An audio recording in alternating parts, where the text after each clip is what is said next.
আজকে থেকে প্রায় 4014 বছর আগের কথা। আজকে থেকে যখন আমরা লেকচার দিচ্ছি, এখন থেকে প্রায় 4014 বছর আগের কথা, মানে প্রায় 4000 বছর আগের কথা।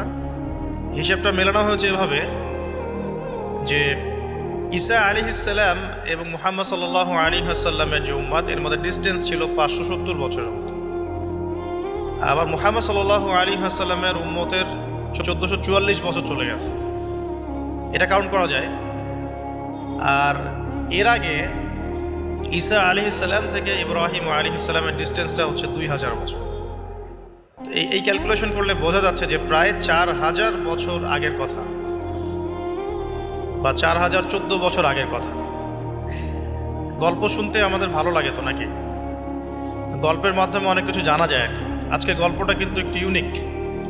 আজকে থেকে প্রায় 4014 বছর আগের কথা। একটা চমৎকার সভ্যতা ছিল, ঐতিহাসিক সভ্যতা, তার নাম ছিল ব্যাবিলন। এটা ইরাকে ছিল, সেখানে বাবেল নামে একটা শহর ছিল। আমরা অনেকে জানি না যে বর্তমান বাগদাদ হচ্ছে সেই বাবেল নগরী। বর্তমান বাগদাদ হচ্ছে সেই বাবেল নগরী। আর বাবেল সম্পর্কে আল কোরআনে কিন্তু আয়াত আছে। আল কোরআন এমন একটা কিতাব, বিস্ময়কর কিতাব, যেখানে সব কিছুই নাজিল করা হয়েছে। তো আল্লাহ পাক সূরা কাহফে তো বলেছেন, ওয়ালাকাদ সাররাফনা ফি হাযাল কুরআন লিন-নাসি মিন কুল্লি মাসাল। আমি এই কোরআনে মানব জাতির জন্য প্রত্যেকটা বিষয়কেই ব্যাখ্যা করেছি। ওয়া নাযালনা আলাইকাল কিতাবা তিবয়ানান লিকুল্লি শাই। হে নবী, আমি আপনার প্রতি এমন একটা কিতাব নাজিল করেছি যেটা তিবয়ানান লিকুল্লি শাই, প্রত্যেকটা বিষয়কে ব্যাখ্যা করে। যারা আহলে কোরআন, ভ্রান্ত আকীদার অনুসারী, তারা কিন্তু এই আয়াত থেকেই দলিল পেশ করে।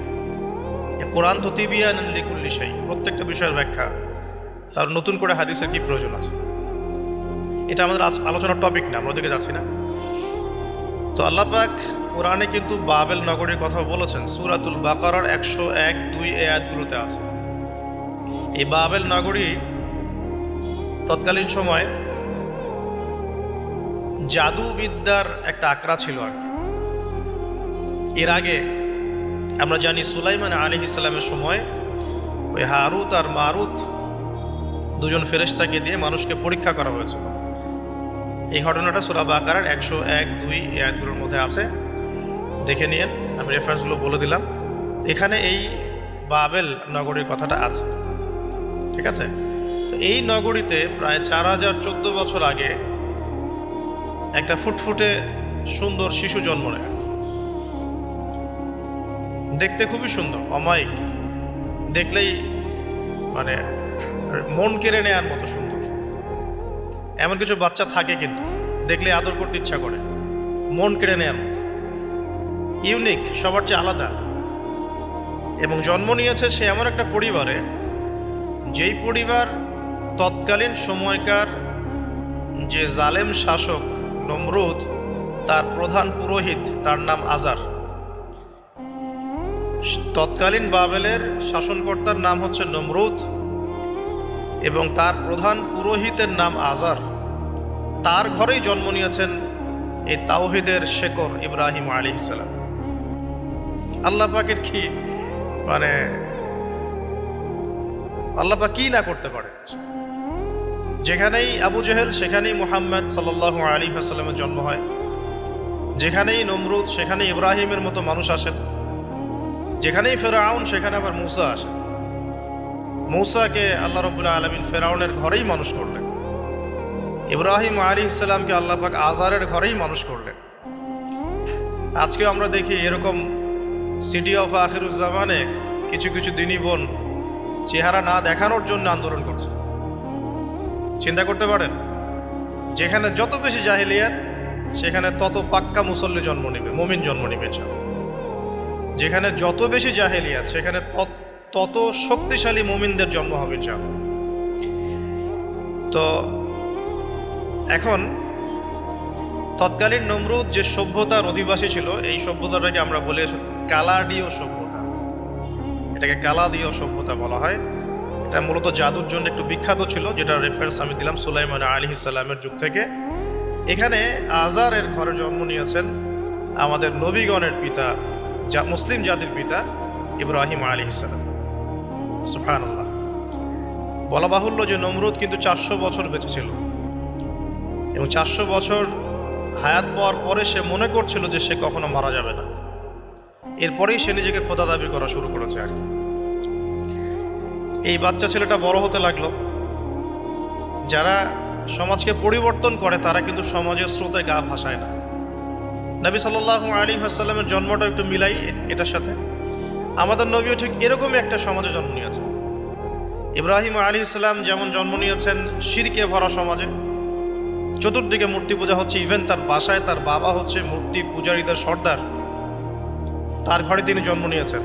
ঠিক তেমনি রাসূল সাল্লাল্লাহু আলাইহি ওয়াসাল্লাম যে মক্কায় জন্ম নিয়েছেন সেই মক্কা ছিল শিরকের আখড়া। সেখানে লাত, উজ্জা, হুবল, মানাতের পূজা হতো, সুদ ছিল, জিনা ছিল, ব্যভিচার ছিল, মাদক ছিল, গোত্রীয় হানাহানি ছিল, নারীর অবমাননা ছিল। এরকম আইয়ামে জাহিলিয়াতেও নবী সাল্লাল্লাহু আলাইহি ওয়াসাল্লাম জন্ম নিয়েছেন। নবী সাল্লাল্লাহু আলাইহি ওয়াসাল্লাম ইব্রাহিম আলাইহিস সালাম দুজনের চেহারাও একরকম ছিল, দুজনের চেহারার গঠনটাও একরকম ছিল, দেহের গঠনও একরকম ছিল। মেরাজের রাতে নবী সাল্লাল্লাহু আলাইহি ওয়াসাল্লাম দেখে এসেছিলেন যে ইনি কে, যাকে দেখতে হুবহু আমার মতো লাগছে। জিবরাইল আলাইহিস সালাম বলেছেন ইনি আপনার পিতা ইব্রাহিম আলাইহিস সালাম। সুবহানাল্লাহ। ঠিক তেমনি আমরা খেয়াল করে দেখি যে জীবনের যে চড়াই উতরাই, পারিবারিক জীবন, সামাজিক জীবন, হিজরতের জীবন, দিন প্রতিষ্ঠা ইত্যাদি, প্রত্যেকটা ডিপার্টমেন্টেও ইব্রাহিম আলাইহিস সালাম আর মুহাম্মদ সাল্লাল্লাহু আলাইহি ওয়াসাল্লামের মধ্যে একটা চরম মিল আছে। এটা আমরা আস্তে আস্তে এই গল্পের ভিতরে গেলে বুঝতে পারব। আর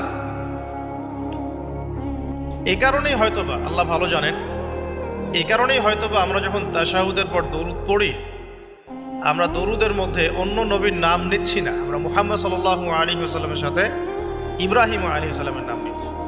হতে পারে এটা একটা কারণ, আল্লাহ ভালো জানেন। এখন এরকম পরিবেশে বড় হতে লাগলেন ইব্রাহিম আলাইহিস সালাম। আমি একটু আগে বলেছি যারা সমাজকে পরিবর্তন করে তারা কখনো সমাজের জাহিলিয়াতের স্রোতে গা ভাসায় না। মুহাম্মদ সাল্লাল্লাহু আলাইহি ওয়াসাল্লাম সমাজ পরিবর্তন করেছেন আইয়ামে জাহিলিয়াতকে মাত্র 23 বছরের ব্যবধানে, কিন্তু তিনি কিন্তু জাহিলিয়াতের সাথে গা ভাসান নাই। তিনি কখনো সুদ খাননি, তিনি কখনো মূর্তি পূজা করেন নাই, তিনি কখনো কোনো অন্যায় গুনাহ করেন নাই, তিনি কখনো মাদকদ্রব্যের কাছেও যান নাই, কিন্তু সমাজটা ছিল এগুলোতে নিমজ্জিত। ঠিক ইব্রাহিম আলাইহিস সালামের ক্ষেত্রেও সেম, তিনি একজন প্রধান পুরোহিতের ঘরে জন্ম নিয়েও কখনো মূর্তির ধার কাছে যান নাই। বরং একটু যখন বড় হচ্ছেন, একটু বড় বলতে ম্যাচিউরড, আমাদের টিকটক প্রজন্মের মতো না, এরা 20-30 বছর হয়ে গেল ম্যাচিউরড হয় না, বুদ্ধি প্রতিবন্ধী, বিকলাঙ্গ। ইভেন ইদানিং আমাদের মেয়েরা ছেলে হচ্ছে, আমাদের নারীরা এখন পুরুষত্ব দেখাচ্ছে, আর আমরা পুরুষেরা ফেসবুকে একটা স্ট্যাটাস দিয়ে ক্ষান্ত হয়ে থাকি। এটুকু আমাদের দায়িত্ব উম্মার প্রতি। আর এখানে আমরা দক্ষতা অর্জন করেছি অনেক। আমরা সবাই কিবোর্ড মুজাহিদ, আমরা এটা মনে করি, এটাই যুদ্ধ, এটাই জিহাদ। আর নারীরা মাঠে যুদ্ধ করছে এখন সম্ভ্রমের জন্য, অধিকারের জন্য ইত্যাদি। ফ্যামিলিস্ট রেভলিউশনের দিকে তাকালেও তাই দেখা যায়। ছেলেরা এখন বেকার হয়ে যাচ্ছে, কিন্তু মেয়েরা স্বাবলম্বী হচ্ছে। তারা দিনদার নয়, এই মেয়েগুলো দিনদার নয়, কিন্তু জীবনে প্রতিষ্ঠিত হওয়ার জন্য লড়ছে, চ্যালেঞ্জ গ্রহণ করেছে। এটা ছেলেদের উচিত ছিল। তা আজারের ঘরে জন্ম নিয়ে সেই ইব্রাহিম কিন্তু চ্যালেঞ্জ গ্রহণকারী একটা ছেলে। সে এখন তার পিতাকে বলছে, কি বলছেন? আমরা একটু কোরআনের ভাষা শুনি। আল্লাহ রাব্বুল আলামিন বলেছেন, সূরা মারিয়ামের মধ্যে এসেছে ঘটনাটা 41 থেকে 45 নম্বর আয়াতে। আল্লাহ পাক বলছেন, ওয়াজকুর ফিল কিতাবি ইব্রাহিম বা'দা আউযু বিল্লাহি মিনাশ শাইতানির রাজীম। হে নবী মুহাম্মদ সাল্লাল্লাহু আলাইহি ওয়াসাল্লাম, আপনি এই কিতাবে ইব্রাহিমের ঘটনা বর্ণনা করুন। ইয ক্বালা লিআবিহি, যখন ইব্রাহিম তার বাবাকে বললেন, তার বাবা মানে আজারকে বললেন, ইয়া আবাতি, হে আমার বাবা, লিমা তা'বুদু, তুমি কেন ইবাদত করো এমন সত্তার, মা লা ইয়াসমাউ, যে শুনতে পারে না, ওয়ালা ইউবসিরু, দেখতেও পারে না, ওয়ালা ইউগনি আনকা শাইআ, তোমার কোনো উপকার করতে পারে না। একটা ছেলে যার বয়স হবে 15 থেকে 20 হয়তো বা হাইয়েস্ট, তার কাছে কি এমন জ্ঞান আসলো যে সে তার বাবাকে এখন চ্যালেঞ্জ করছে? তার জ্ঞানতাত্ত্বিক যুদ্ধ শুরু হলো, আদর্শিক যুদ্ধ শুরু হলো বাবার সাথে। হে আমার বাবা, আপনি কেন এমন সত্তার ইবাদত করছেন যে শুনতেও পারে না? অসারতা দেখিয়ে দেওয়া হচ্ছে চোখে আঙ্গুল দিয়ে, দেখতেও পারে না, আপনার তো কোনো উপকারও করতে পারে না, কোনো ক্ষতিও করতে পারে না। ওয়ালাম ইউগনি আনকা শাইআ, ইয়া আবাতি, হে আমার বাবা, ইয়া আবাতি ইন্নী আখাফু আন ইয়ামাসসাকা আযাবুম মিনার রাহমানি ফাতাকুনা লিশ-শাইতানি ওয়ালিয়া, হে আমার বাবা, আমি ভয় পাচ্ছি যে আপনার উপরে না আবার আল্লাহ পাকের গজব নেমে আসে এবং আপনি শয়তানের ওলি না হয়ে যান। ওলি মানে কি? বন্ধু, বন্ধু, শয়তানের বন্ধু না হয়ে যান। ইয়া আবাতি ইন্নী ক্বাদ জাআনি মিনাল ইলম মা লাম ইয়াতিকা ফাত্তাবি'নি আহদিকা সিরাতান সাওয়িয়া। কি চমৎকার কথা! ছোট্ট ছেলেটা বলছে, হে আমার বাবা, আমার কাছে একটা জ্ঞান আসছে, জ্ঞান, আমার কাছে একটা জ্ঞান এসেছে যেটা তোমার কাছে আসে নাই। ফাত্তাবি'নি, তুমি আমার অনুসরণ করো। আহদিকা, আমি তোমাকে পথ দেখাবো। সিরাতান সাওয়িয়া, সহজ সরল পথ দেখাবো তোমাকে। সন্তান বাবাকে নসিহত করছে। দেখো, সন্তান বলছে, আমার কাছে এমন জ্ঞান এসেছে বাবা যেটা তোমার কাছে আসে নাই, তুমি আমাকে ফলো করো, আমার অনুসরণ করো, আমি তোমাকে পথ দেখাবো। Ego problem, ego. আজকেও যখন কম বয়সী কোনো মানুষ বেশি বয়সের কাউকে দাওয়াত দিতে যাবে, এরকম প্রবলেম ফেস করতে হবে। তার বাবা কি বলল, কেন ফেস করতে হবে, আল্লাহ পাক সেটা বলেছেন সূরা বাকারা, এটা এই সূরাটা সূরা বাকারায় বলেছেন। ওয়াইদা কিলা লাহু ইত্তাকিল্লাহ, কিছু মানুষ আছে যাদেরকে যদি বলা হয় আল্লাহকে ভয় করুন, আখাযাতহুল ইজ্জাতু বিল ইসম, তাদের প্রেস্টিজে লাগে। এক কথায় কি? প্রেস্টিজে লাগে, প্রেস্টিজ নষ্ট হয়। আখাযাতহুল ইজ্জাতু বিল ইসম ফাহাসবুহু জাহান্নাম, আল্লাহ বলেন ওর জন্য জাহান্নামই যথেষ্ট। ওয়াসাআত মাসীরা, কত নিকৃষ্ট সেই আশ্রয়স্থল। তো এখনকার সমাজে এই প্রবলেমটা আপনারা ফেস করবেন। যদি আপনার বয়স কম হয়, আপনার কাছে অনেক জ্ঞান থাকলেও মানুষ সমাজের নিতে যাবে না। আপনি ক্রিপ্টোকারেন্সি নিয়ে কথা বলছেন, এক শ্রেণী ধর্মনেতাই আপনার পিছনে লেগে যাবে। আপনি ইসলামিক রেভলিউশন নিয়ে কথা বলবেন, ইসলাম এস্টাবলিশমেন্ট নিয়ে কথা বলবেন, ইউনিটি নিয়ে কথা বলবেন, উম্মার করণীয় নিয়ে কথা বলবেন। আপনি এই বয়সে, এত ছোট বয়সে আপনি উম্মার প্রবলেমসগুলো ফাইন্ড আউট করে সেগুলো সলিউশন নিয়ে কথা বলবেন, এত বড় সাহস আপনার? এটাই প্রবলেম। অথচ চমৎকার একটা বিষয়, আমাদের সমাজে এগুলো দেখা যায়, অন্য কোথাও দেখা যায় না। কোনো ড্রাইভারকে জিজ্ঞাসা করবেন, কোনো ড্রাইভারকে জিজ্ঞাসা করবেন, তার স্কিল সম্পর্কে জিজ্ঞাসা করবেন যে আপনার স্কিল কেমন। একটা অ্যান্সার দেবে সে, আমি 10 বছর থেকে চালাই, বা 15 বছর থেকে চালাই, আমি 27 বছর থেকে গাড়ি চালাই। মানে তার এই বয়সটাই হচ্ছে স্কিলের মানে দলিল, সার্টিফিকেট। এখন এরকম চলছে দ্বীনি অঙ্গনেও। আমি 20 বছর থেকে ফতোয়া দিই, আমি 32 বছর থেকে ওয়াজ করি, আমি এই করি, আমি সেই করি। এই যে জাহির করা, আল্লামা তাকি উসমানী দামাত বরাকাতু এবং তার যারা ছাত্ররা আছেন সারা উপমহাদেশে, স্পেশালি বাংলাদেশে, তাদের অনেকের সাথে আমি দেখা করেছি। তারা একটা নসিহত সবাই কমনভাবে করেন, দেখি নসিহতটা করেন যে কখনো নিজেকে জাহির করবা না, কখনো নিজেকে জাহির করবা না, তাহলে আল্লাহ তোমার ইলম কেড়ে নিবে। আর আমরা এখন দ্বীনি অঙ্গনে জাহির করার জন্য ব্যস্ত। আমি এত বছর থেকে এটা করি, আমি অত বছর থেকে করি, অথচ এটা কোনো দলিল নয়, এটা কোনো সার্টিফিকেট নয়। এত বছর থেকে বলার পরেও ভুল হতে পারে, যেটা ভুল হবে সেটা শুধরে নিতে হবে। আর নবী সাল্লাল্লাহু আলাইহি ওয়াসাল্লাম যায়েদ বিন হারেসা রাদিয়াল্লাহু আনহুকে একটা কাফেলা সেনাপতির দায়িত্ব দিয়েছিলেন যখন তার বয়স মাত্র 17 বছর।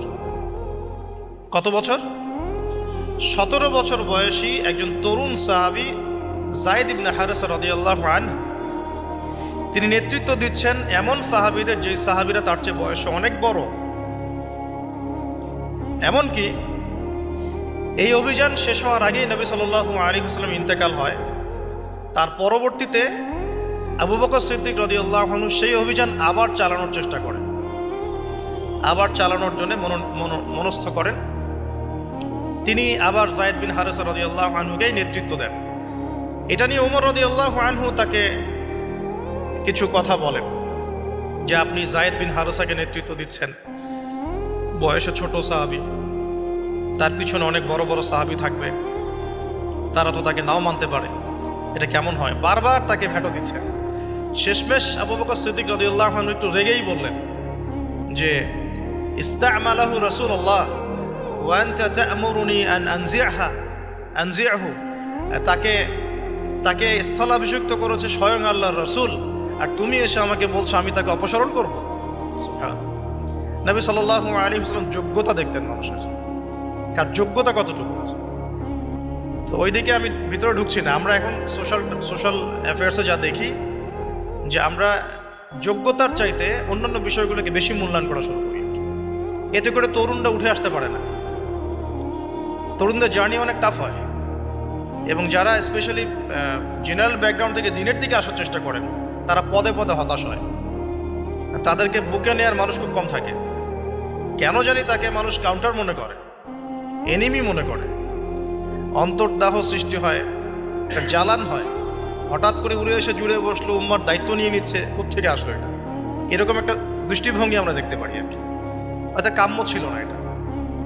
বরং তরবারি যত আপনি শান দিবেন তত ধারালো হবে। তো শান দিবে কারা? যারা তরোয়াল চালাতে পারে তারাই। যারা চালাতে পারে তারা যদি তরোয়ালকে ভোতা করে দেয় তাহলে তো এটা দিয়ে আপনি জালেমের গর্দান কাটতে পারবেন না। তো যাই হোক, আমরা বেশি হাইথটের কথায় না যাই। আজার এখানে ছিলাম, দেখেন বাবাকে সন্তান উপদেশ দিচ্ছে। এবার বাবার উত্তরটা শুনুন। বাবা কেন গ্রহণ করলো না? বললাম প্রেস্টিজ ইস্যু। তুমি ছোট মানুষ হয়ে আমাকে এত বড় কথা বলো? হ্যাঁ, তখন বাবা বলছেন আনতা আরাগিবুন আনতা আন আলিহাতিনা ইয়া ইব্রাহিম। হে ইব্রাহিম, তুমি কি আমাদের ইলাহগুলো, উপাস্যগুলো থেকে মুখ ফিরাচ্ছ? তুমি কি আমাদের উপাস্যগুলো থেকে মুখ ফিরিয়ে নিচ্ছ? আরাগিবুন আনতা আন আলিহাতিনা ইয়া ইব্রাহিম লাইন লাম তানতাহি, যদি বিরত না হও, ঠিক যেমন থ্রেট আমাদেরকে করা হয়, যদি বিরত না হও, লাইন লাম তানতাহি লাআরজুমান্নাকা লাইন লাম তানতাহি লাআরজুমান্নাকা রাহজান মালিয়া। তিনি বলছেন যদি বিরত না হও তাহলে তোমার মাথাটা পাথর দিয়ে মেরে ফাটিয়ে দেব। আরজুমান্নাকা মানে রজম করব। রজম মানে কি? কোমর পর্যন্ত গেথে পাথর মারা। বিবাহিত পুরুষ জেনা করলে যেটা শাস্তি হয়। লাইন লাম তানতাহি, যদি বিরত না হও, লাআরজুমান্নাকা রাহজান মালিয়া, দূর হও এখান থেকে বের হও, হতভাগা আমরা বলি না, দূর হও এখান থেকে। ঠিক ওই রকম, যদি ফিরে আসো ভালো কথা, না ফিরে আসলে রজম করে দিব, মাথা ফাটিয়ে ফেলবো পাথর দিয়ে মেরে। এখান থেকে দূর হও হতভাগা। কাকে বলছে এটা? ইব্রাহিম আলাইহিস সালাম। এবার তিনি খুব নরম সরম মানুষ, শান্তিকামী মানুষ। তিনি বলছেন ক্বালা সালামুন আলাইক। এই সালামুন আলাইক কথাটা শিখে নেবেন, জীবনে অনেক ক্ষেত্রে কাজে লাগে। সালামুন আলাইক মানে আপনার উপর শান্তি বর্ষিত। যখনই আপনি কলিউশন অ্যাভয়েড করতে চাবেন, সালাম দিয়ে চলে আসতে হবে। সেটা পরিবারেও, সমাজেও, দিন প্রতিষ্ঠার ক্ষেত্রে। কেউ আপনাকে সমালোচনা করছে, গালিগালাজ করছে, গীবত তহমত করছে, আপনাকে নিয়ে এপিসোড বানাচ্ছে, মানে আপনি কি করবেন? প্রত্যেকটার কাউন্টার দিতে থাকবেন? তাহলে আপনার গোল নষ্ট হয়ে যাবে, আপনার গোল থেকে আপনি বিচ্যুত হয়ে যাবেন। এগুলো নিয়ে আপনাকে ব্যস্ত থাকতে হবে। তখন এগুলো নিয়ে উম্মাহ ব্যস্ত আছে বলেই এখন পর্যন্ত গোল অ্যাচিভ হয় নাই। আমরা এগুলো নিয়ে ব্যস্ত আছি বলেই এখনো গোল অ্যাচিভ হয় নাই। তো এই কারণে ইব্রাহিম আলাইহিস সালামের সুন্নাহ হচ্ছে সালামুন আলাইক, তোমাদের উপর শান্তি বর্ষিত হোক। হ্যাঁ, তবে যে জায়গাটাতে দালিলিকভাবে জ্ঞানতাত্ত্বিক যুদ্ধ করতে হবে সেটা করতে হবে, সেটা অন্য ইস্যুস। তো ইব্রাহিম আলাইহিস সালামকে পরিবার ছাড়তে হলো। পরিবার মানে তার মাকে ছাড়তে হলো, তার বাবাকে ছাড়তে হলো। তার কোনো অপরাধ আছে? ইব্রাহিম আলাইহিস সালামের কোনো অপরাধ আছে? না। এখন আমরা তো অনেক সময় মনে করি আমি তো নিরপরাধ, নির্দোষ, তাহলে আমার উপরেই কেন এরকম হচ্ছে? ইব্রাহিম আলাইহিস সালামের কোনো অপরাধ আছে? নাই। তাকে ঘর ছাড়তে হলো, বাড়ি ছাড়তে হলো, তার বাবা তাকে বের করে দিলেন।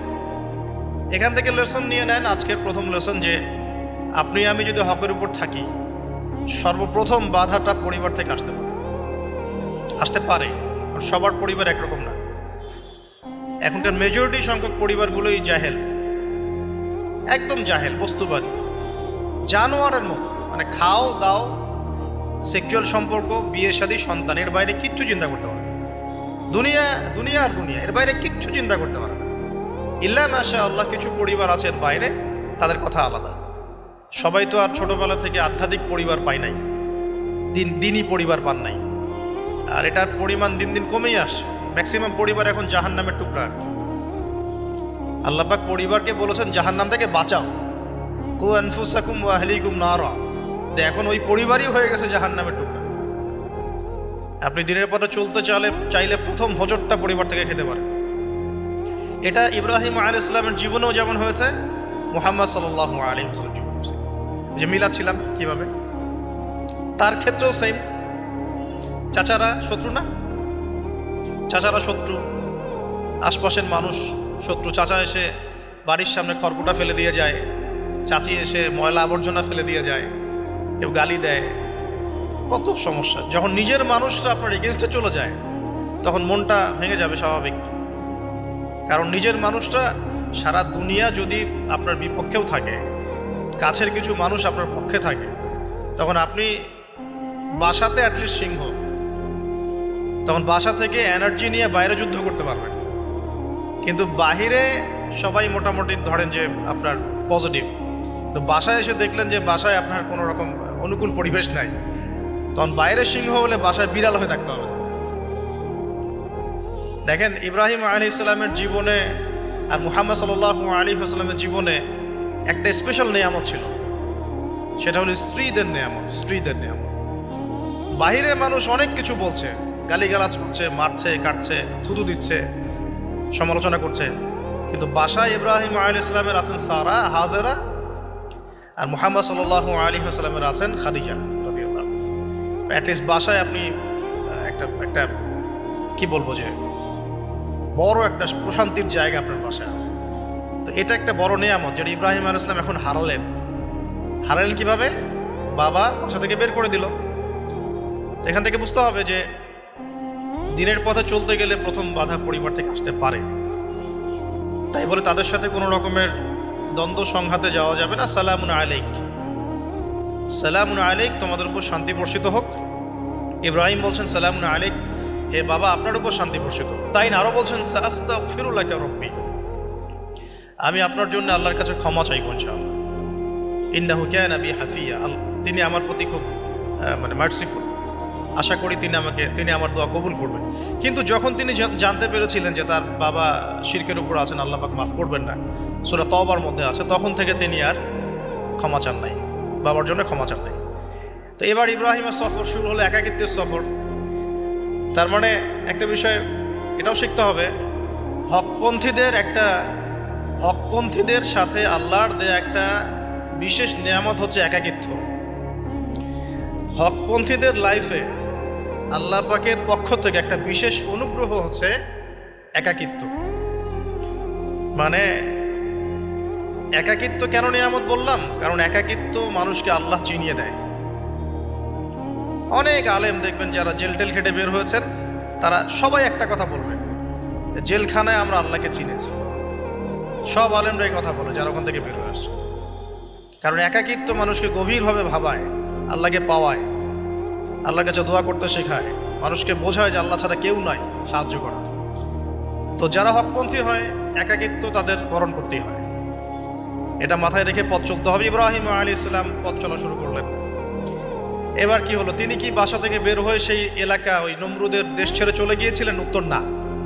প্রথমে তিনি চলে যান নাই, প্রথমে তিনি ওই সমাজেই থেকেছেন, থেকে দাওয়াত দেওয়ার চেষ্টা করছেন। তিনি ওই সমাজেই থেকেছেন, থেকে দাওয়াত দেওয়ার চেষ্টা করছেন। ঠিক মুহাম্মদ সাল্লাল্লাহু আলাইহি ওয়াসাল্লাম সমাজের মানুষ যখন নির্যাতন নিপীড়ন করছেন, তিনি কি শুরুতেই সমাজ ছেড়ে বের হয়ে চলে গেছেন? না, 13 বছর দাওয়াত দিয়েছেন। কত বছর? 13 বছর। তো ইব্রাহিম আলাইহিস সালাম সমাজের মানুষকে দাওয়াত দেন। কিভাবে দেন? কোরআনে এভাবে ভাষা আসছে। আমি সূরাগুলোর নাম বলে দিই, আপনারা একটু চেক করে নিয়েন। সূরা আম্বিয়ার মধ্যে আসছে, সূরা সফফাতের মধ্যে আসছে, সূরা আনআমের মধ্যে আসছে। তো তিনি দাওয়াত দেন এভাবে যে ওয়াইজ ক্বালা ইব্রাহিম, যখন ইব্রাহিম বললেন লিআবিহি ওয়া কওমিহি, তার বাবাকে এবং তার কওমকে বললেন, মা হাযিহি তামাসিলুল্লাতী আনতুম লাহা আকিফুন, তোমরা এইসব কি মূর্তির উপাসনা করো, এদের চারপাশে ঘুরতে থাকো, কি সব করো? তো তারা বলে যে নাহনু বাল ওয়াজাদনা আবাআনা কাযালিকা ইয়াফআলুন, আমরা আমাদের বাপ দাদাদেরকে দেখেছি এইভাবেই করতে। তাদের রেফারেন্স কিন্তু এটাই ছিল, কোনো জ্ঞানতাত্ত্বিক যুক্তি বিজ্ঞান দর্শন এখানে নাই। দর্শন এখানে কি ফিলোসফিটা কি, বাপ দাদাদেরকে দেখেছি করছে। তো এটা দিয়ে আবার অনেক সময় বাংলাদেশে আবার একটা ট্রেন্ড চালু করা হয়েছে যে তোমরা দীর্ঘদিন 1200 বছর থেকে যে ইসলামটা ফলো করে আসছো ওটা ভুয়া, আমরা যেটা নতুন মডারেশন দিচ্ছি এটাই সঠিক। এই দলিল সেম না। এখানে অমুসলিমদেরকে দাওয়াত দেওয়া হচ্ছে। অমুসলিমরা বলছে যে আমরা বাপদাদাদেরকে দেখেছি যে তারা এভাবেই মূর্তি পূজা করতো, আমরা তাই করি। এটার সাথে কি হানাফি মাযহাবকে মিলাবেন আপনি? হ্যাঁ, হানাফি মাযহাব বাপদাদা থেকে চলে আসে, ভুয়া নতুন যেটা দিচ্ছি এটাই সঠিক। আস্তাগফিরুল্লাহ। তো আমরা হাত চেঞ্জ করাটাকে এখন মনে করি হিন্দু থেকে মুসলমান হইলাম মনে হয়, হাত বদল করাটাকে মনে হয় যে হিন্দু থেকে মুসলমান হয়েছি। গভীরে ঢোকেন ওলামায়ে কেরামদের মানে দার্সে গিয়ে বসে গভীরে ঢুকলে বুঝতে পারবেন ইসলামিক স্কুল অফ থটগুলা প্রত্যেকটারই ভিত্তি আছে, এগুলোর গভীর শেকড় আছে, ভিত্তি আছে। আল্লাহ, রাসূল এবং রাসূলের সাহাবীগণ, এই তিনটাকেই মানতে হবে। আপনি যদি বলেন যে আমি সাহাবীদেরকে মানি না, খালি আল্লাহ এবং রাসূলকে মানি, তাহলে আল্লাহকে রাসূলকে মানতে পারবেন না। সাহাবীদের অনুসরণ না করলে রাসূলকে ফলো করতে পারবেন না। তো ওইটা আজকের ইস্যু না, এটা ফিকহি অনেক ব্যাপার, গভীর ব্যাপার, এটা অন্যদিন কথা হবে। এই দলিল আর এই দলিল কিন্তু সেম করা যাবে না। আবার যে আমরা বাপ দাদা থেকে দেখে আসছি তোমরা নামাজ এইভাবে পড়ো, এই নামাজ ওই দলিল চলবে না, আমারটা ঠিক, এটা ঠিক না। নামাজ যেটা পড়ে আসে তারা এটা ঠিক আছে, এর প্রত্যেকটা দলিলের মধ্যে অথেন্টিসিটি আছে। এরকম করে সমাজে ফিতনা ছড়ানো ঠিক হবে না, বিভ্রান্তি ছড়ানো ঠিক হবে না। এখন আসুন ইব্রাহিম আলাইহিস সালামকে কি আনসার দিচ্ছেন? আমরা আমাদের পিতা মাতাদেরকে দেখেছি, বাপ দাদাকে দেখেছি এরকম তাওয়াফ করতে, মূর্তির চারপাশে পূজা করতে, নজর দিতে। তো ইব্রাহিম আলাইহিস সালাম বলছেন যে হাল ইয়াসমাউনাকুম, এই মূর্তিগুলো কি তোমাদেরকে শুনতে পারে? ইয তাদউন, যখন তোমরা একে ডাকো। হাল ইয়ানফাউনাকুম, তোমাদের কোনো উপকার আসতে পারে? আও ইয়াদুররুকুম, তোমাদের কোনো ক্ষতি করতে পারে? তার দলিলগুলো কিন্তু অকাট্য। ইব্রাহিম আলাইহিস সালামের দলিলগুলো কিন্তু এখানে, যুক্তিগুলো কিন্তু অকাট্য। আসলে কি সে শুনতে পারে? আসলে কি সে দেখতে পারে? আসলে কি সে তোমার উপকার করতে পারে? তাদের কিন্তু কিছু বলার নাই এখানে। তারা বলছে বাল ওয়াজাদনা আবানা কাযালিকা ইয়াফআলুন, আমাদের পিতা মাতা বাপ দাদাদেরকে দেখেছি এইভাবেই করতে।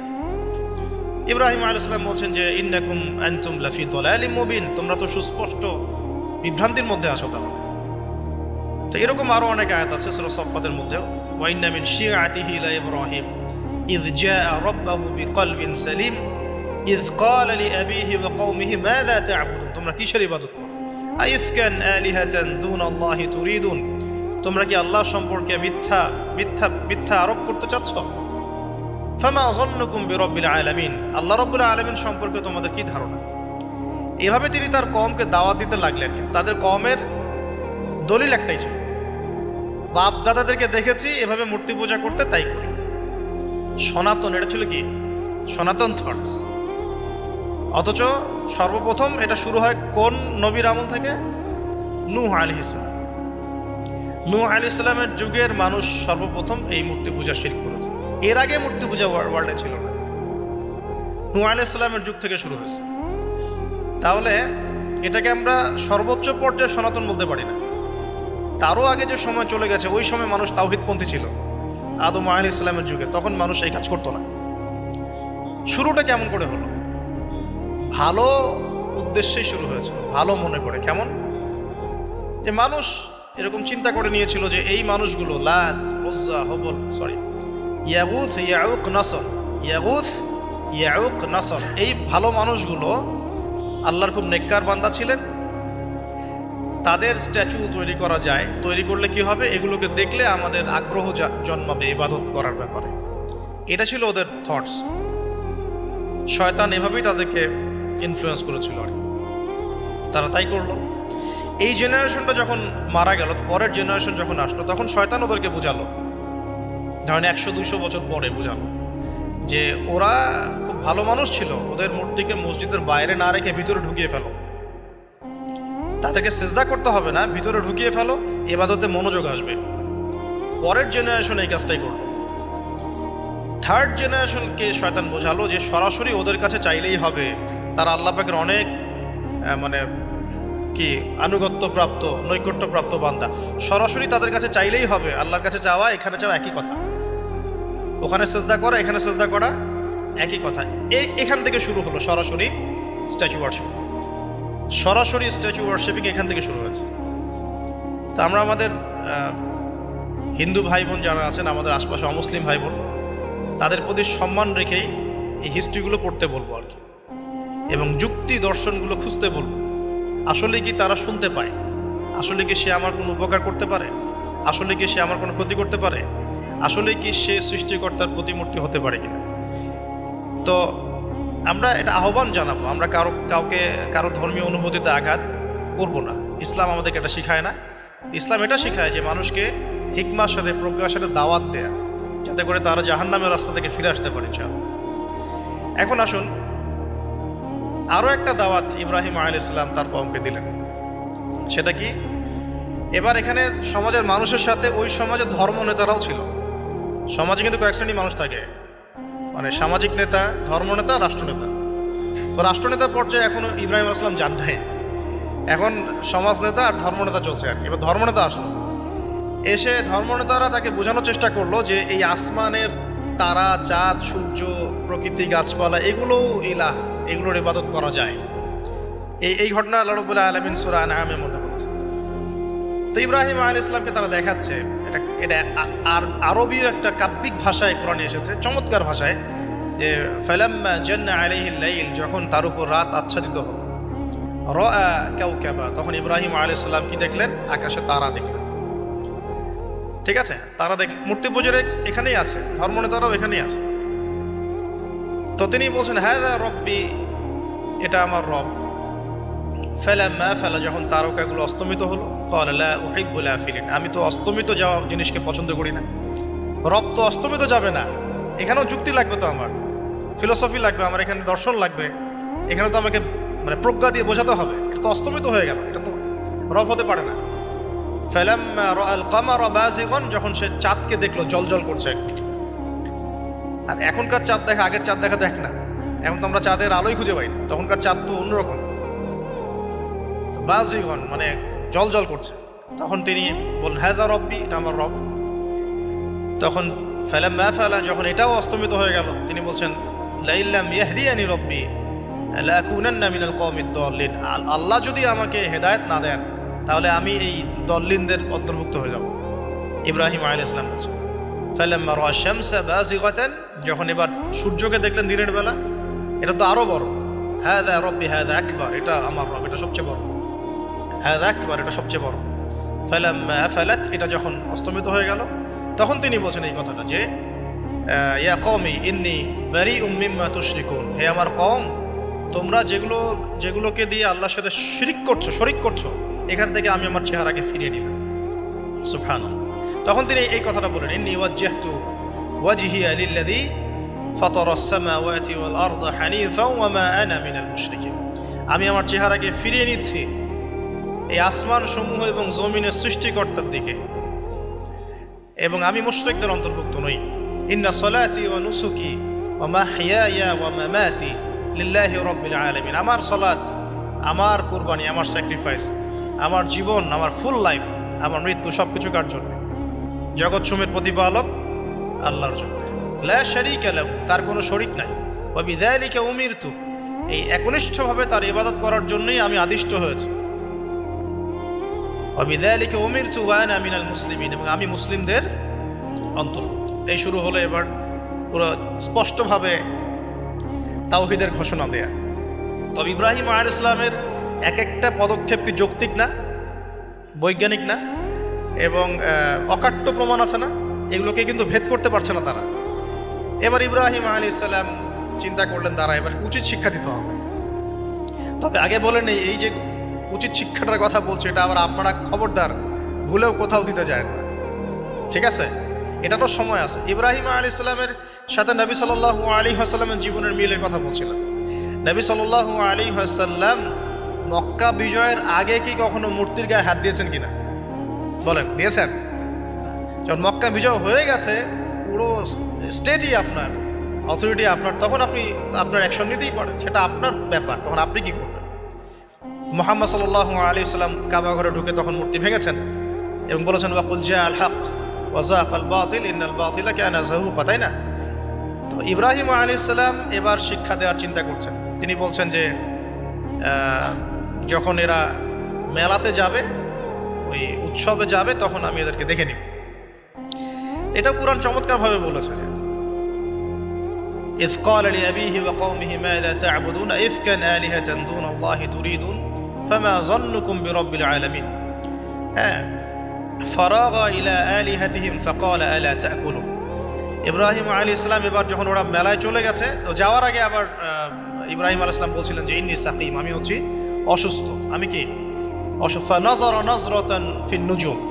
ইব্রাহিম আলাইহিস সালাম রাতের বেলা আকাশের দিকে তাকালেন একবার, তাকিয়ে ওদেরকে বললেন যে ইন্নী সাকিম, আমি অসুস্থ। এটা কৌশল, আমি অসুস্থ, এটা কৌশল। এই কৌশল আবার সব জায়গায় ঘাটাতে যায় না।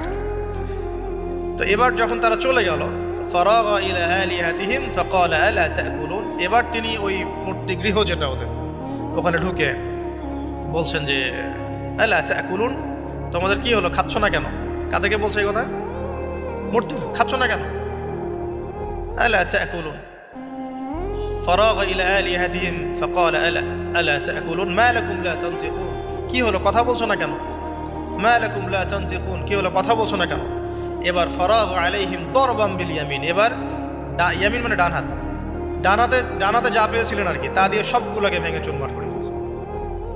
ব্যাস, এবার ওরা যখন আসলো এসে বলছে যে আনতা ফাআলতা হাযা বিআলিহাতিনা ইয়া ইব্রাহিম, হে ইব্রাহিম তুমি কি আমাদের উপাস্যদের সাথে এই কাজ করেছো?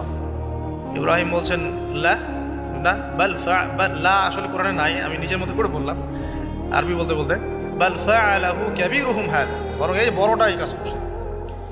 এর মধ্যে সবচেয়ে বড় যেটা আছে এই বেটার কাজ, আমি করি নাই, আমি তো করি নাই। তখন ওরা তো এটা তো হতভম্ব হয়ে গেল, যে সে বলছে যে তুমি তো জানো, তুমি তো খুব ভালো করেই জানো যে তারা কথা বলতে পারে না, নড়াচড়া করতে পারে না, কিছুই করতে পারে না। তখন তিনি বললেন তাহলে তোমরা কেন এমন ইলাহের উপাসনা করো যে কথাও বলতে পারে না, শুনতেও পারে না, দেখতেও পারে না, তোমার উপকারও করতে পারে না, ক্ষতিও করতে পারে না। কিন্তু এবারও কিন্তু যুক্তি নাই, কোনো তাদের কাছে কোনো দলিল নাই, কোনো প্রমাণ নাই, কোনো যুক্তি দর্শন কিচ্ছু নাই। এবার শুরু হলো জুলুম। জালেমের কাজ কি?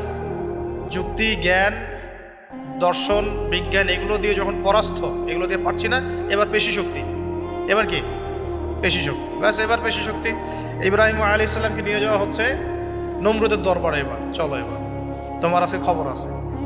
এবার পুরো রিমান্ড হবে 7 দিনের। একদিন রিমান্ড হলেই অবস্থা খারাপ হয়ে যাওয়ার কথা। ইব্রাহিম আলাইহিস সালামকে এবার নিয়ে যাচ্ছে ধরেন নমরুদের কাছে। কি যে হবে আল্লাহ ভালো জানে। ইব্রাহিম আলাইহিস সালাম যখন যাচ্ছেন তখন কি তিনি জানতেন যে আল্লাহ পাক তাকে আগুন থেকে বাঁচাবেন? এই ঘটনা যে ঘটবে তিনি কি জানতেন? আচ্ছা, আমরা না হয় জানি যে এমনটা হয়েছিল। ইব্রাহিম আলাইহিস সালাম ওই সময় তো আর জানতেন না যে কি হতে যাচ্ছে। তার মানে তার ওই সময় তার ইমানের তেজ, তার স্থিরতা, ইস্তেকামা এবং তাওয়াক্কুল কত বেশি ছিল। তাকে নিয়ে যাওয়া হচ্ছে। এবারে নমরুদের সামনে দাঁড় করিয়ে নমরুদ এবার একটু মজা নিয়ে জিজ্ঞাসা করলো যে কে তোমার রব? ওই কবরের প্রশ্ন করার মতো, মান রব, তোমার রব কে? তো ইব্রাহিম আলাইহিস সালাম বলছে রব্বি আল্লাযী ইউহয়ী ওয়া ইউমীত, আমার রব তিনি যিনি জীবন দেন মৃত্যুও দেন। এবার নমরুদ বলছে ক্বালা আনা উহয়ী ওয়া উমীত, আমি তো জীবন দিই আর মৃত্যু দেই। কিভাবে? একজন এই যাবজ্জীবন প্রাপ্ত আসামিকে ডেকে নিয়ে ছেড়ে দিল, দিয়ে বললো যে জীবন দিলাম। আর একজন আসামিকে ডেকে তৎক্ষণাৎ মৃত্যুদণ্ড দিয়ে মৃত্যু দিলাম। তো ইব্রাহিম দেখলেন আলাইহিস সালাম এ তো মোটা বুদ্ধির মানুষ, কারণ যে যত বড় জালেম হয় তার বুদ্ধি তত মোটা হয়, কিন্তু এটা মাথায় রাখবেন। ফেরাউনের মতো জুলুম মানুষের বুদ্ধি লোপ করে দেয়, আর শিরক মানুষের মধ্যে ভয় সঞ্চার করে। যখন আপনি শিরক করতে থাকবেন মনে খুব ভয় কাজ করবে। এবং মুশরিক বাহিনী কখনো ইসলামের বিজয় লাভ করতে পারে নাই। যে মুসলিম সেনাবাহিনীর মধ্যেও শিরক ছিল না, ওরা যুদ্ধের মাঠে পরাজিত হয়ে গেছে। ইতিহাস ঘাটবেন, মুসলিম যে সেনাবাহিনীর মধ্যে শিরক ছিল ওই সেনাবাহিনী পরাজিত হয়ে গেছে। আবার অল্প গুটি কয়েক সেনাবাহিনী তারা তাওহীদপন্থী ছিল, তারা জয়লাভ করেছে। ইতিহাস ঘেটে দেখবেন। তো জুলুম কি করে? বুদ্ধি লোপ পায়। নমরুদের বুদ্ধি লোপ পেয়ে গেল। তো ইব্রাহিম আলাইহিস সালাম বলছেন রব্বি আল্লাযী ইউহয়ী ওয়া ইউমীত, এ তো এটা বুঝলো না। তাহলে ইন্নাল্লাহা তাআলা ইন্নাল্লাহা ইয়াতি বিশ-শামসি মিনাল মাশরিক ফাতি বিহা মিনাল মাগরিব। ইব্রাহিম আলাইহিস সালাম বলছেন যে আল্লাহ রাব্বুল আলামিন, আমার আল্লাহ, তিনি পূর্ব দিক থেকে সূর্য ওঠান। তো তুমি যদি ইলাহ হয়ে থাকো তাহলে পশ্চিম দিক থেকে উঠাও। এটা আরো বড় অকাট্য দলিল হলো। তার অবস্থাটা আল্লাহ ব্যাখ্যা করছেন এভাবে, আল্লাহ বলছেন ফাবুহিতাল্লাযী কাফার, কাফের একদম হতভম্ব হয়ে গেলেন। হতভম্ব হয়তো লাভ নাই, বেশি শক্তি আছে আমার, তোমার যুক্তি বিজ্ঞান দর্শন থিওরি তো আমার দরকার নাই, তোমার দিনের জ্ঞানের এলিমেন্ট তোমার দরকার নাই, তোমার ওয়াজ নসিহতের আমার দরকার নাই, আমার কাছে কি আছে? বেশি শক্তি আছে, পিঠায় সব সিধা করে ফেলা হয়ে গেল। বাস ইব্রাহিম আলাইহিস সালামের জন্য বলছে ফাল হাররিকুহু ওয়ানসুরু আলিহাতাকুম, একে জ্বালায় দাও, পুরায় দাও, একে জ্বালায় পুরায় দাও, তোমাদের ইলাহদেরকে সাহায্য করো। আল্লাহ পাক অন্য জায়গায় বলছেন যে ফাআরাদু বিহি কাইদান ফাজআলনাহুমুল আসফালিন, তারা ইব্রাহিম আলাইহিস সালামকে একটা বিশেষ বড় একটা কৌশল করল। এই কৌশলটা কি ছিল?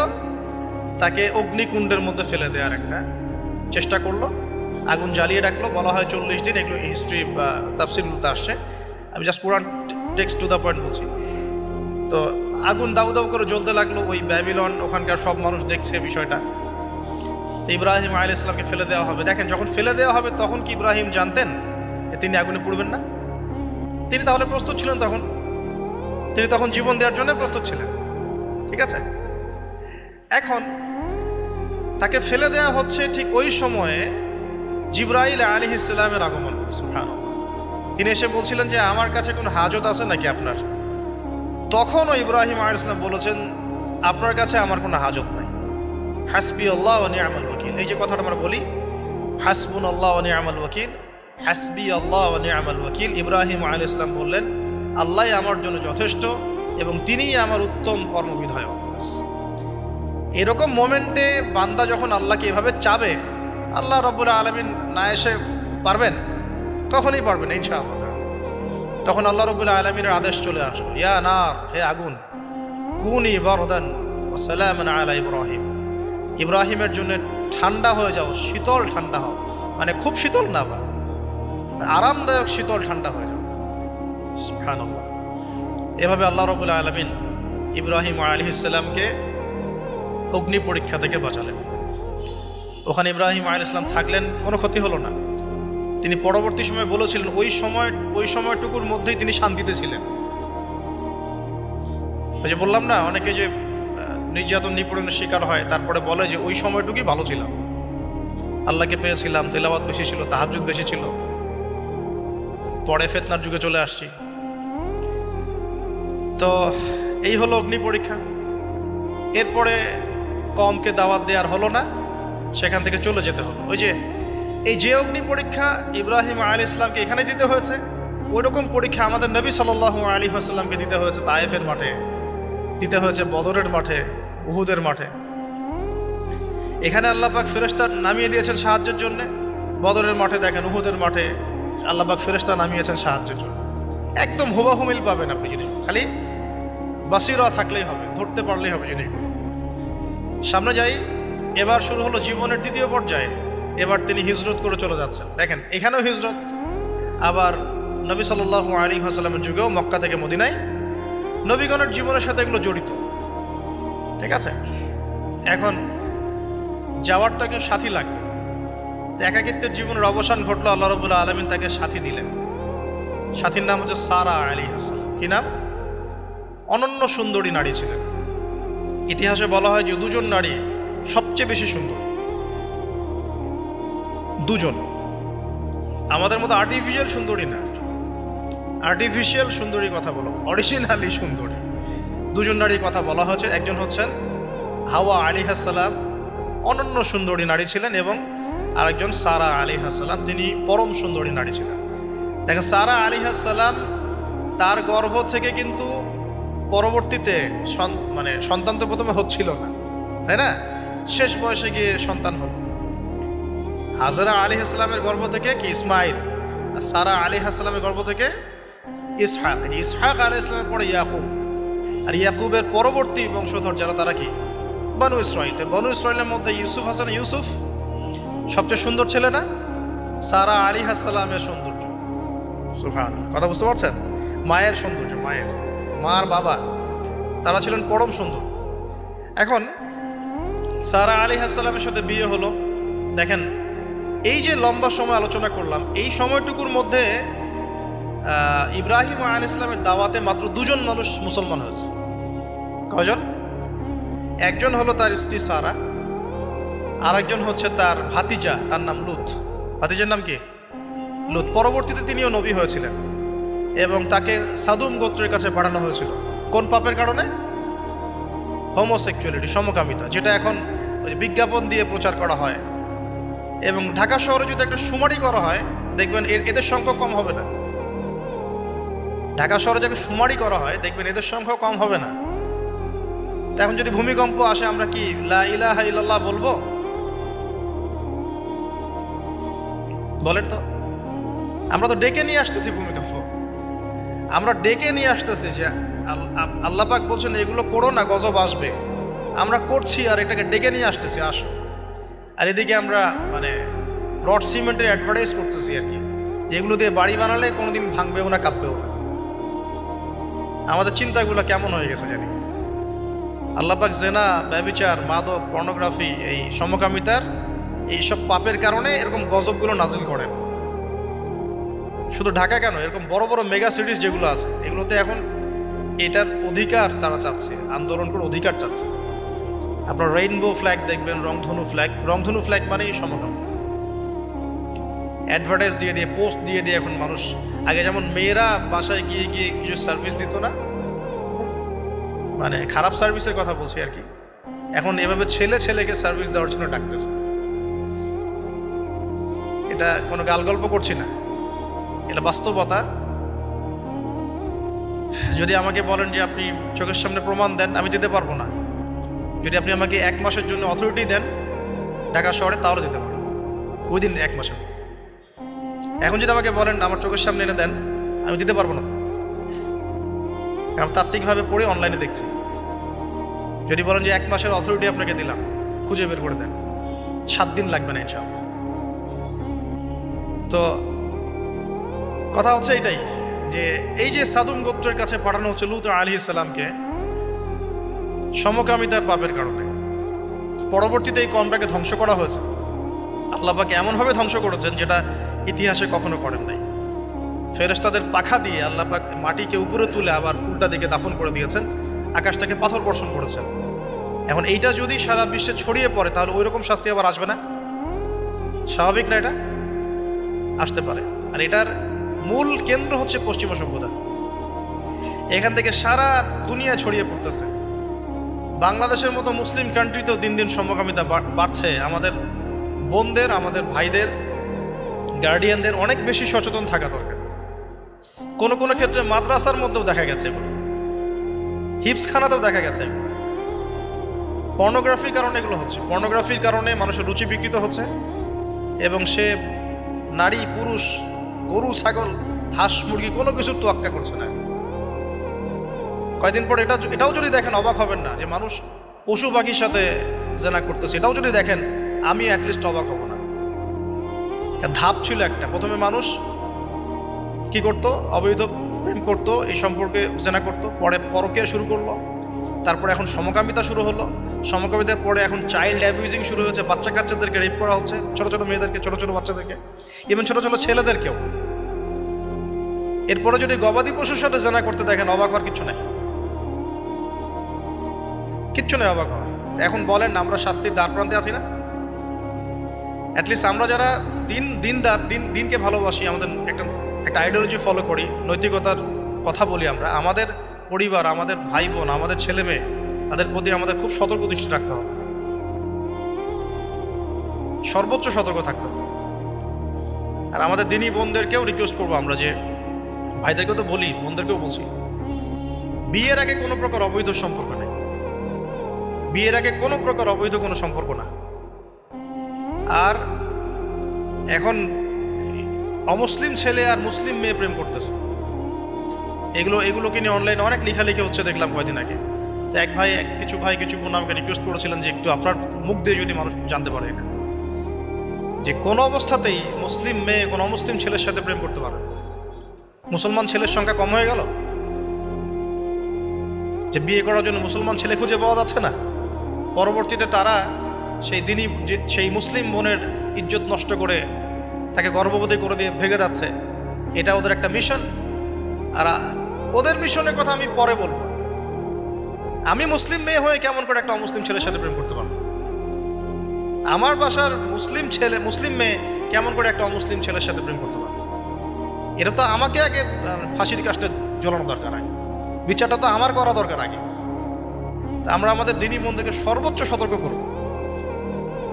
জীবন চলে গেলেও ফিরে আসতে পারে না?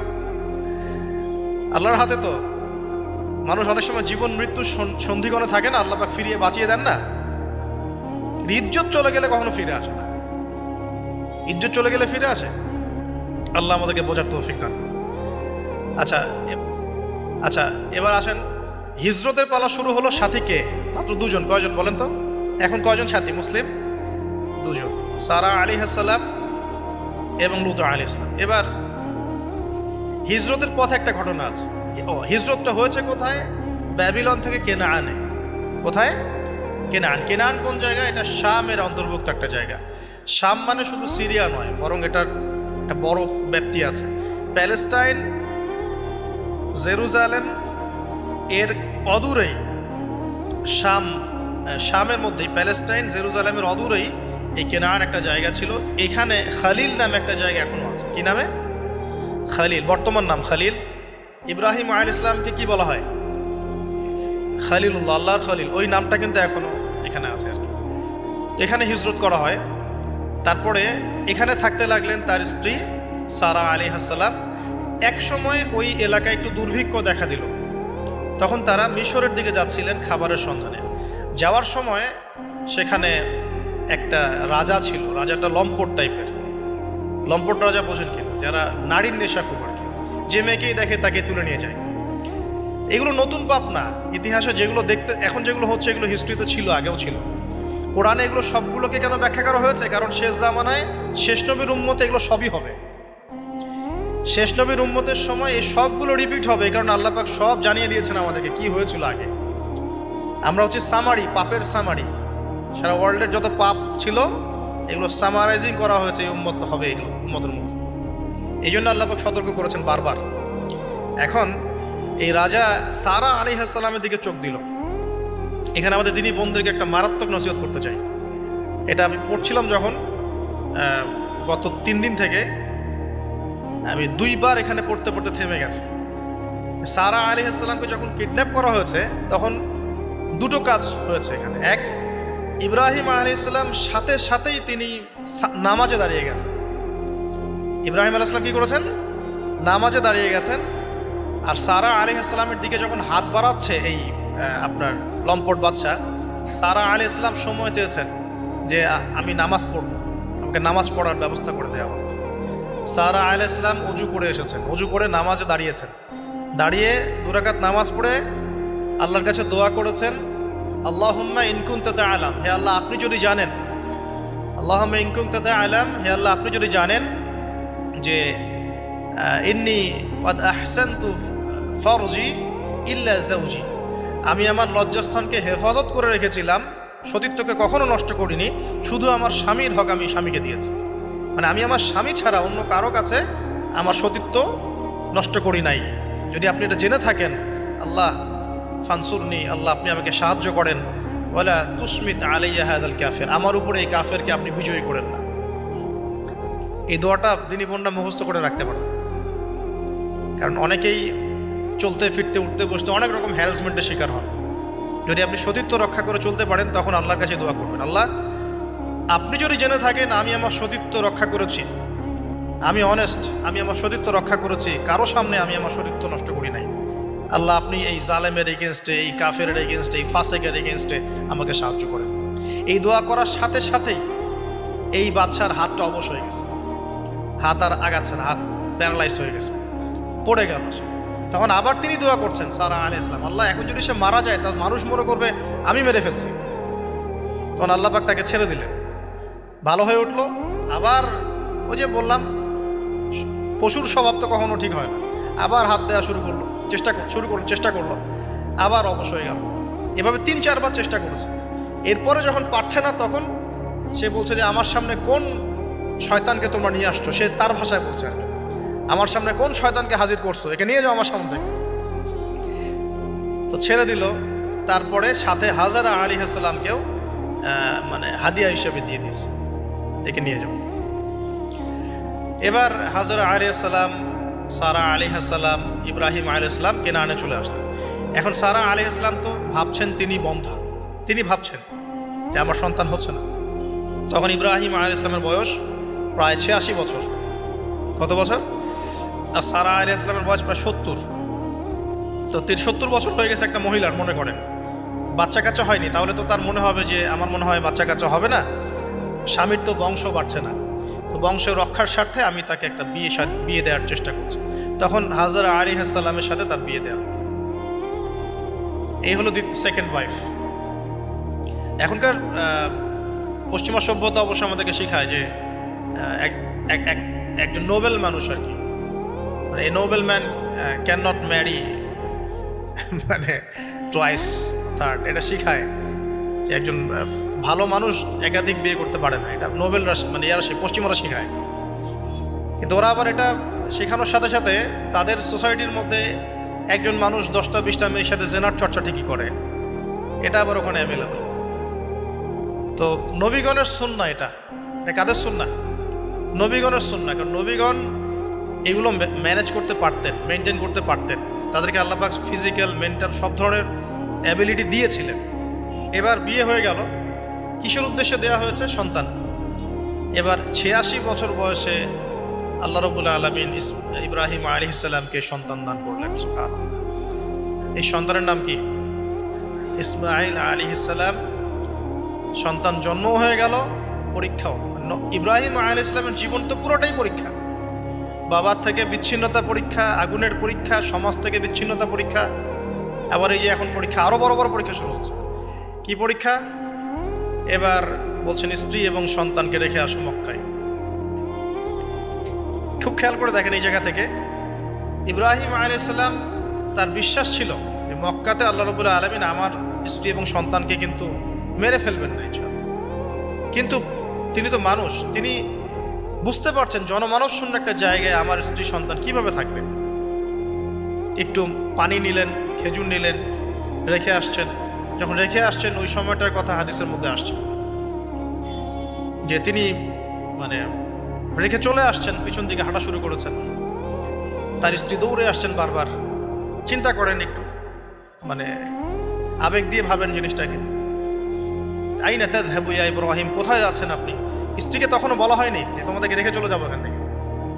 স্ত্রীকে তখনও কিন্তু বলা হয় নাই যে তোমাকে রেখে চলে যাবো এখানে, তোমার সন্তানের এই যে দুধের বাচ্চা রেখে চলে যাবো, তখনও কিন্তু তারা জানেন না। জিজ্ঞাসা করছেন আইনা তাযহাবু ইয়া ইব্রাহিম, কোথায় যাচ্ছেন ইব্রাহিম, কোথায় যাচ্ছেন ইব্রাহিম? বুকের মধ্যে পাথর বাঁধা, তখন বুকের মধ্যে তখন ইব্রাহিম আলাইহিস সালাম কি পাথর বাঁধা। এটা পুরুষ, এই ফিলিংসগুলো পুরুষরা বুঝবে, মেয়েরা বুঝবে না। এই বুকে পাথর বেঁধে হাসি মুখে থাকার যে অনুভূতি, এটা পুরুষরা বুঝবে, মেয়েরা বুঝবে না, তাই না ব্যাপারটা? তো ইব্রাহিম আলাইহিস সালামের বুকে তখন পাথর বাঁধে, তিনি কথাই বলতে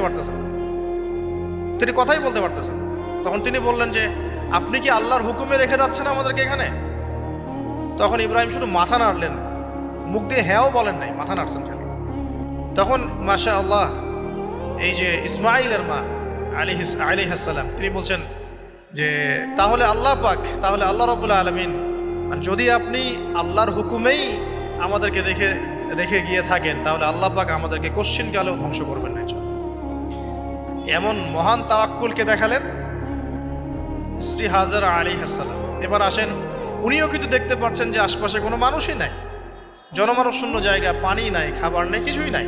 এবার ইব্রাহিম যখন চলে আসলেন, একটা পাহাড়ের আড়ালে গিয়ে দাঁড়ালেন কিছু দূরে এসে, তখন হাত তুলে আল্লাহর কাছে দোয়া করা শুরু করলেন।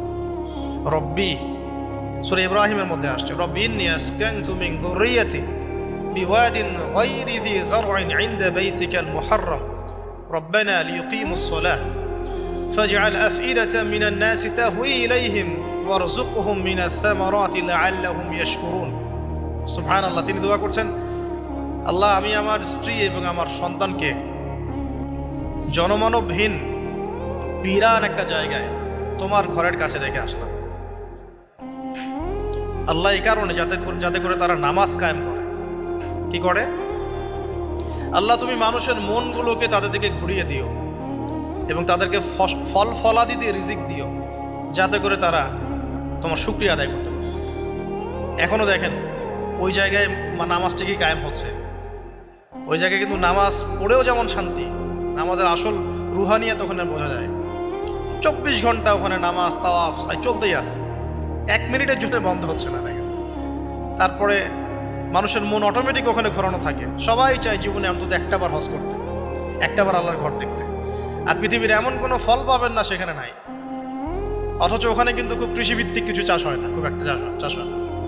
তো ইব্রাহিম আলাইহিস সালামের দোয়ার বরকত দেখেন, কি বরকত! ব্যাস আল্লাহ রাব্বুল আলামিন কবুল করলেন। এবার এই যে খাবার পানি যখন ফুরিয়ে আসলো, তখন এই যে মা হাজেরা আলাইহিস সালাম ছোটাছুটি শুরু করলেন সাফা আর মারওয়ায়, সাফা মারওয়ায়।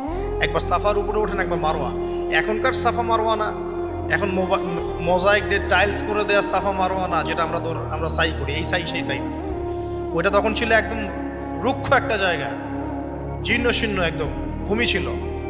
আর এখন তো কয়েক তালা হয়েছে। এটা যারা উমরা হজ করেছেন বা হজ করেছেন তারা জানেন।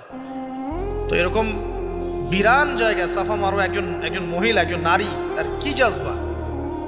সে এই শক্তি কোথায় পাচ্ছে? সেই শক্তি পাচ্ছে কোথায়? সেই তাওয়াক্কুল কোথায় পাচ্ছে? কোন আশা নিয়ে সে ছুটছে আর কি? আর আমরা কোন আশা নিয়ে দুনিয়ার পথে ছুটছি আর কি? পানি, বাচ্চা এদিকে কান্নাকাটি করছে, বাচ্চা কান্নাকাটি করছে, চিৎকার করছে, সে দৌড়াচ্ছে, একবার সাফা একবার মারওয়া, একবার সাফা একবার মারওয়া। আমরা যখন হজ করতে যাই, উমরা করতে যাই, কখনো এই ফিলিংসই আসে না আমাদের মধ্যে। ওইখানে গিয়ে সেলফি উঠানো শুরু করে মানুষ। আমরা গিয়েছিলাম, অবাক হয়ে যায়, ওখানে সেলফি উঠে মানুষ বসে বসে। সাফা মারওয়া সাইয়ের কোনো ফিলিংসই নাই। এটা হাজেরা আলাইহিস সালামের স্মৃতি। আল্লাহ পাকের কাছে এই দৌড়াদৌড়ি এতই ভালো লেগেছে, আল্লাহ পাক কিয়ামত পর্যন্ত রেখে দিয়েছেন। সুবহানাল্লাহ। একজন নারীর সম্মানে, এই সন্তান, মায়ের বাঁধন, সুবহানাল্লাহ, এগুলা আসলে বলে বোঝানো যায় না ফিলিংসগুলো।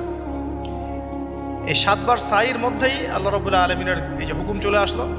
দেখেন যে ইসমাইলের পায়ের কাছ থেকে পানির ফোয়ারা বের হচ্ছে। এই পানির ফোয়ারা বের করে দিয়ে গেলেন কে? জিবরাইল আলাইহিস সালাম। আর তিনি বলে গেলেন যে তোমরা কষ্ট নিও না, এখানে আল্লাহর ঘর হবে। এই ছেলে আর তার বাবা মিলে ঘর নির্মাণ করবে। এবার তিনি এই যে পানি, জামজাম কূপ তৈরি হয়ে গেল, পানি হলো, পানি দেখে পাখি আসলো। কি আসলো প্রথমে? পাখি কিন্তু পানি খোঁজে। এরপরে ওখানে ওই পাখি